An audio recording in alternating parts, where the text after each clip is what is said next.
Right back out of here on a Friday morning. SportsGrid Network, the early line, Sirius XM channel 159 down your right side. Joe Ranieri, and also another Joe into the equation. It's Joe Friezo. Why? Because we're going to talk some tennis here. World Championship tennis, major tennis here. Joe Friezo, the expert here at the SportsGrid Network. Welcome to the show. Thanks for having me on. You know, I hate coming on air, but the only time I'll do it is for Wimbledon with you guys. And Ben being out. When Ben's out, I'll come on. Someone's got to sit in this chair. Now, some are saying that, like, is this maybe an audition for Ben's spot where it could be like, you know, Joe and Donnie in the morning and Joe Friezo can work for Joe Ranieri at this point. So we'll find that out in just a little bit. But Wimbledon is here. It is a major tournament. First thing I want to ask is, when does this tournament begin? And also, I always like this, hard court, clay, and grass. Differentiate those three surfaces for us, Joe. Okay, so, I mean, I know you're asking. Are you asking me to tell the audience when it starts? Because you obviously know. It starts on Monday. Correct. First round. Oh, it does? First opening play starts on Monday, obviously. Differences between grass, clay, hard court. Clay court, you're going to get the slower pace, slower tempo, obviously. Grass court, which is what I'm going to be looking at in my picks for this tournament.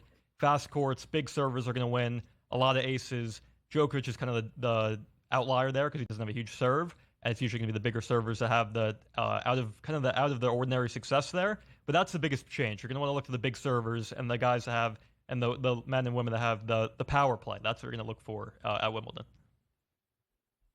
Well, we know that Djokovic underwent knee surgery, I believe, torn meniscus about a month ago.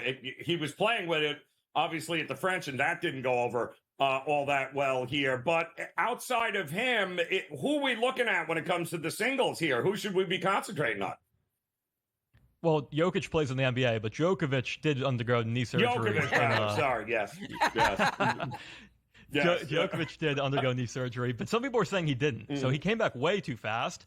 So either he got it or he's the quickest healer ever. I actually could see the latter. He might be the quickest healer ever. I'm looking to him. He's the only one that you could really look to, in my opinion, to like be the true favorite to win this tournament. If he plays, he's going to win 57-3 since 2014. In my opinion, it's not, the days of Nadal, Sinner, or it's not the days of Nadal, Federer, and Djokovic anymore. It's now Sinner, Djokovic, and Alcaraz. Those are only three guys that can win. Djokovic's draw came out today is very favorable. I like him there. Jannik Sinner, tough draw. He was the Australian Open champion. He would play Matteo Berrettini, who was a runner-up here in 2022 or 2021. He would play him in round two. I'd be fading Sinner. I think it's Djokovic or the field here. I think he's the easy pick. Now, you take a look at Djokovic over the past couple of years here at Wimbledon. 2018, champion. 2019, champion. 2021, 2022, champion. Then a runner-up in 2023. And that was a fantastic contest last year against Alcaraz. Almost we thought it might have been like that handing over of the torch. So when a guy dominates, and also let me ask you this question too, Joe, is there a reason why he's so good on grass? So it doesn't make much sense why he's so good on grass. He's so good on grass because he's so good everywhere. He is the most complete player of all time.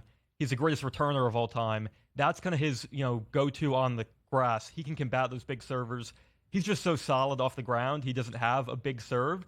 So he'll be fine in that way. But again, he dominates everywhere. He's got 10 Australian Opens, 4 U.S. Opens, most surface versatile player of all time. So there's no, real standout reason why he's so good on grass. I would probably say the reason he wins Wimbledon all the time is most players aren't good on grass, and it's just going to even out because he's the best player. So that's probably why. There's no real grass specialist on the tour.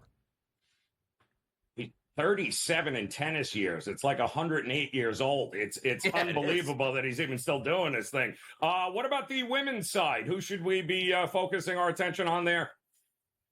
So women's side, as always, wide open. You're going to see a clear tier of 4 at the top with Sabalenka, Iga, Rybakina, and Coco. Rybakina champion here somewhat recently. I would look to her if I was picking between those 4. Swiatek did not play on grass in the lead-up. Rybakina's issues have been injury and getting sick at these tournaments recently. Sabalenka had to withdraw from her match in Berlin. Coco I like too. I think if I was ranking those 4, I would go Rybakina 1, Coco 2, Iga 3, Sabalenka 4. If I'm going to go down the board, she's not on that graphic we have. She would be 151 Caroline Garcia. Big serve. That's kind of the prototype for a player you're talking about here. No success in the majors really in her career. She was early bloomer, and she's like a veteran at this point, but I would look to her as a value pick. And then I would look at Marketa Vondrousova, who won the tournament last year, also not on that graphic. She has the 11th best odds. Any former champion obviously has to get some kind of bump, so I would look to her too.